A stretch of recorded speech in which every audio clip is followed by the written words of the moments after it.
A police officer murdered George Floyd 3 years ago. It was a pivotal moment which sparked movements across the country. One Greensboro man felt compelled to use his voice for change. In this week's In Black and White, Fox 8's Jordan Brown shows us how the group he started has grown into a group that not only is just talking, but taking action as well. Did you experience any thing during the week that you felt that had to do with you being black or a black female? The early days of White Voices Against Racism started just like this. And then my son had just purchased his car, and I was just worried about the attention. A small circle of a few people tackling the big. What happened to someone during the week that would not have happened to me? Small. Literally about, well, I went to church on Sunday. I got up Monday morning, went to work. I fixed, breakfast for the kids. And uncomfortable topics. Did you experience any racism this week? The group was started in 2020 by Mark Kirshner, who, like so many, was horrified by the murder of George Floyd. I would, unfortunately put myself in that group of, that was a tipping point. The images of the officer that had his foot on his neck and then the facial expressions of the other officers were just too much to bear.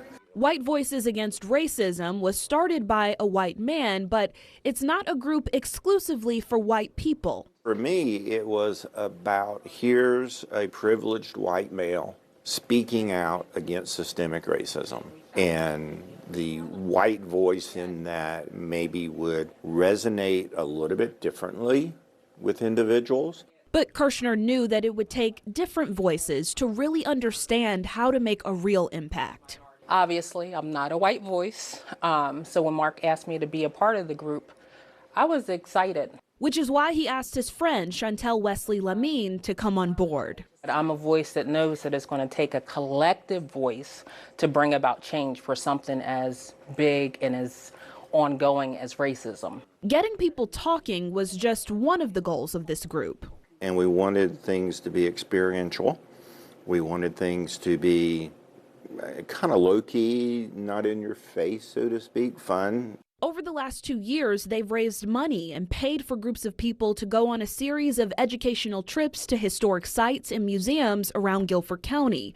The Magnolia House, the International Civil Rights Museum, and Guilford Woods were among some of the stops on what the group called the Journey to Justice. So we got a trolley, and we took maybe 15, 20 people around to these sites, and that was, again, extremely powerful. Even though some of the urgency for racial justice has faded since 2020, their work is far from done. The group still meets to strategize ways to teach and expose as many people as possible to ways of undoing racism. I think too often we say we want to do something, but we sit in the, oh, well, what am I going to do? Or I'm just one person, I can't do it. So White Voices actually took a step, and that step was in convening and dialoguing. In Greensboro, Jordan Brown, Fox 8 News. Well, the group is trying to raise money to sponsor more educational trips. You can learn about White Voices Against Racism or support the cause. Their next fundraising event is June 27th. Everything you need to know is on our website, myfox8.com.